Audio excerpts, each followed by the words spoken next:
गुलाब लगारी जी union council number 3 माणिक लगारी ऐं union council 5 अलाह ॾिनो सिरीवाल में उम्मीदवारनि खे चूंड निशान मिलण खां पोइ चूंड सरगर्मियूं तेज़ थी वयूं। चूंड निशान मिलण खां पोइ पीपल्स पार्टी तरफ़ां ॿिन्ही यूनियन में नामज़द कयल उम्मीदवारनि पारां आरओ ऑफिस मातली पहुची पार्टी टिकटूं जमा कराइण बाद रैली जी सूरत में गुलाब लगारी शहर खां इलेक्शन मुहिम जो आगाज़ कयो वियो।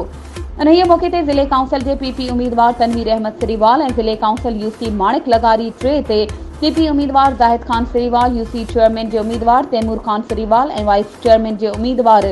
अजय कुमार लोहाणो पारां रैली खे ख़िताब कंदे चयो वियो त असां पार्टी चेयरमैन बिलावल भुट्टो ज़रदारी जा शुक्रगुज़ार आहियूं जिन असां ते एतमाद कंदे पार्टी टिकटूं फराहम कयूं आहिनि। ॿिए तरफ़ यूसी हाजी अलाह ॾिनो सिरीवाल जे आज़ाद उम्मीदवारनि एडवोकेट मोहम्मद हसन लगारी ऐं एडवोकेट सिकंदर खासकेली ॻोठ पीरल मोरी में